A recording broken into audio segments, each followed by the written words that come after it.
CCTV ಇದ್ರೂ ಕೂಡ ತಪ್ತಾ ಇಲ್ಲ. ದೇಗುಲದಲ್ಲಿ ಕಳ್ಳತನ ಪ್ರಕರಣಗಳು. ಮಂಗಳೂರಿನ ದೇವಸ್ಥಾನದಲ್ಲಿ ಕಳ್ಳತನ ಆಗಿದೆ. ಕಳ್ಳನ ಕರಾಮತ್ತು ಏನಿದೆ ಆ ಸಿಸಿಟಿವಿಯಲ್ಲಿ ರೆಕಾರ್ಡ್ ಆಗಿದೆ.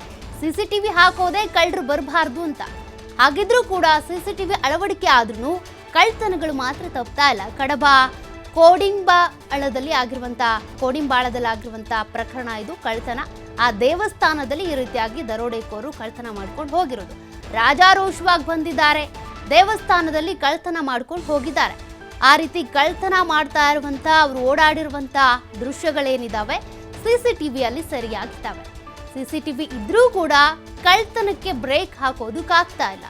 ಆ ಸಿಸಿಟಿವಿ ಇದ್ರೂ ಕೂಡ ಮಾಸ್ಕ್ ಹಾಕೊಂಡು ಬರ್ತಾರೆ, ಮುಸ್ಕ್ ಹಾಕೊಂಡು ಬರ್ತಾರೆ, ಕಳ್ಳತನ ಮಾಡೇ ಮಾಡ್ತಾರೆ. ಮಂಗಳೂರಿನ ದೇವಸ್ಥಾನದಲ್ಲೂ ಕೂಡ ಇದೇ ರೀತಿ ಘಟನೆ ಆಗಿದೆ. ಕೋಡಿಂಬಾಳದಲ್ಲಿನ ದೇವಸ್ಥಾನದಲ್ಲಿ ಕಳ್ಳರ ಕರಾಮತ್ತಿನ ಆ ದೃಶ್ಯಾವಳಿಗಳು ಸಿಸಿಟಿವಿಯಲ್ಲಿ ರೆಕಾರ್ಡ್ ಆಗಿವೆ. ಯಾವ ರೀತಿಯಾಗಿ ಕಳ್ಳತನ ಮಾಡ್ಕೊಂಡು ಹೋಗಿದ್ದಾರೆ ನೋಡಿ. ದೇವಸ್ಥಾನಗಳಲ್ಲಿ ಆಗ್ತಾ ಇರುವಂಥ ಕಳ್ಳತನದ ಪ್ರಕರಣಗಳು ತಪ್ಪಲಿ ಅಂತಾನೆ ದೇವಸ್ಥಾನಗಳಲ್ಲಿ ಸಿಸಿಟಿವಿ ಅಳವಡಿಕೆ ಮಾಡ್ತಾ ಇದ್ದಾರೆ. ಬಟ್ ಹಾಗಿದ್ರೂ ಕೂಡ ಕಳ್ಳತನಗಳೇನು ಕಡಿಮೆ ಆಗ್ತಾ ಇಲ್ಲ.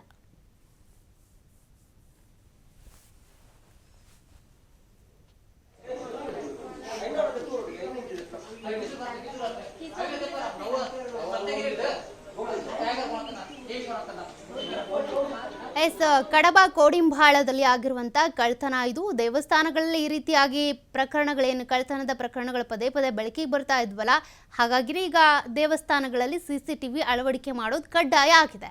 ಬಟ್ ಸಿಸಿಟಿವಿ ಅಳವಡಿಕೆ ಆಗಿದ್ರೂ ಕೂಡ ಕಳ್ಳತನಗಳೇನು ಕಡಿಮೆ ಆಗ್ತಾ ಇದ್ದಾವ? ಆ ಪ್ರಕರಣಗಳು ಮತ್ತೆ ಮತ್ತೆ ಬೆಳಕಿಗೆ ಬರ್ತಾನೆ ಇದ್ದಾವೆ. ಸದ್ಯಕ್ಕೆ ಮಂಗಳೂರಿನ ಕಡಬ ಕೋಡಿಂಬಾಳದಲ್ಲಿ ದೇವಸ್ಥಾನದಲ್ಲೇ ಆಗಿರುವಂಥ ಕಳ್ಳತನ ಇದು. ಆ ಕಳ್ಳರು ಎಲ್ಲಿಂದ ಬಂದರು, ಯಾವಾಗ ಈ ರೀತಿ ಕಳ್ಳತನ ಆಗಿರೋದು, ಇದಕ್ಕೆ ಸಂಬಂಧಪಟ್ಟಂತೆ ಈಗ ಅಂದರೆ ಕಾಣಿಕೆ ಹುಂಡಿ ಇದೆಯಲ್ಲ, ಹುಂಡಿಯಲ್ಲಿದ್ದಂಥ ಎಲ್ಲ ಹಣವನ್ನು ಕೂಡ ದೋಚ್ಕೊಂಡು ಹೋಗಿದ್ದಾರೆ. ದೇವರ ಹುಂಡಿ ಆದ್ರೂ ಕೂಡ ಕಳ್ಳರಿಗೆ ಅದರಲ್ಲಿ ಏನು ವ್ಯತ್ಯಾಸ ಇರಲ್ಲ. ಜನರ ದುಡ್ಡಾದ್ರೇನು ದೇವ್ರ ದುಡ್ಡಾದ್ರೇನು ಕಳ್ಳತನ ಮಾಡ್ಕೊಂಡು ಹೋಗ್ತಾರೆ. ಕಡಬ ಕೋಡಿಂಬಾಳ ದೇವಸ್ಥಾನದ ಆ ದೃಶ್ಯಗಳನ್ನು ನೀವು ಗಮನಿಸ್ತಾ ಇದ್ದೀರಾ.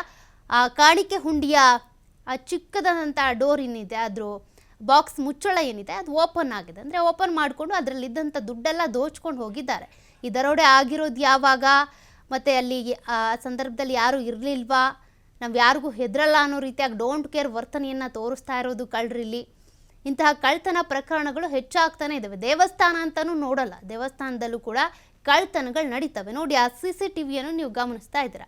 ಸಿಸಿಟಿವಿ ಇದೆ, ಕಂಡೀಷನಲ್ಲೇ ಇದೆ. ಹಾಗಿದ್ರೂ ಕೂಡ ಕಳ್ಳತನಗಳು ಮಾತ್ರ ತಪ್ತಾ ಇಲ್ಲ ನೋಡಿ. ಆ ಸಿಸಿಟಿವಿ ಆ ದೃಶ್ಯವನ್ನು ಕೂಡ ನೀವು ಗಮನಿಸ್ತಾ ಇದ್ದೀರಾ, ಯಾವ ರೀತಿಯಾಗಿ ಕಳ್ಳ ಬಂದು ಕಳ್ಳತನ ಮಾಡ್ಕೊಂಡು ಹೋಗಿರೋದು ಅಂತ. ಕಾಣಿಕೆ ಹುಂಡಿಯ ಆ ಡಬ್ಬಿ ಏನಿದೆ, ಆ ಚಿಕ್ಕದಾದಂಥ ಒಂದು ಮುಚ್ಚಳ ಏನಿರುತ್ತೆ ಅದನ್ನು ಒಡೆದಿದ್ದಾರೆ. ಅದರಲ್ಲಿದ್ದಂಥ ದುಡ್ಡೆಲ್ಲ ಎತ್ಕೊಂಡು ಹೋಗಿರೋದು. ಆ ಚಲನವಲನಗಳು, ಆ ಹಣ ಎತ್ಕೊಂಡು ಹೋಗಿರುವ ಆ ದೃಶ್ಯ ಸಿಸಿಟಿವಿಯಲ್ಲೇ ರೆಕಾರ್ಡ್ ಆಗಿದೆ. ಬಂದ ತಕ್ಷಣವೇ ಸಿಸಿಟಿವಿ ಇರೋದು ಕಾಣಿಸುತ್ತೆ ಅಲ್ಲಿ. ಹಾಗಿದ್ರೂ ಕೂಡ ಕಳ್ಳತನ ಮಾಡ್ಕೊಂಡು ಹೋಗಿದ್ದಾರೆ ಅವರು. ಸದ್ಯಕ್ಕೆ ಈ ವ್ಯಕ್ತಿ ಎಲ್ಲಿ ಅವರು ಕಳ್ಳತನ ಮಾಡ್ಕೊಂಡು ಹೋಗಿದ್ದು ಯಾವಾಗ, ಮತ್ತು ಈಗ ಸಿಕ್ಕಾಕೊಳ್ಳೋದು ಯಾವಾಗ, ಸದ್ಯಕ್ಕೆ ಪೊಲೀಸರು ಕಾರ್ಯಾಚರಣೆ ಶುರು ಮಾಡಿರ್ತಾರೆ. ಎಷ್ಟು ಹಣ ಇತ್ತು ಅದರಲ್ಲಿ ಹುಂಡಿಯಲ್ಲಿ ಅದೆಲ್ಲ ಕೂಡ ಗೊತ್ತಾಗಬೇಕಿದೆ. ಸಿಸಿಟಿವಿಯ ಆ ದೃಶ್ಯವನ್ನು ನೀವು ಗಮನಿಸ್ತಾ ಇದ್ದೀರಾ. ದೇವಸ್ಥಾನದ ಮುಂಭಾಗದಲ್ಲೇ ಇರುವಂಥ ಸಿಸಿಟಿವಿ ಅದು. ಹೋದ ತಕ್ಷಣವೇ ಕಾಣಿಸುತ್ತೆ. ಬಟ್ ಅದಕ್ಕೂ ಡೋಂಟ್ ಕೇರ್ ಅವರು.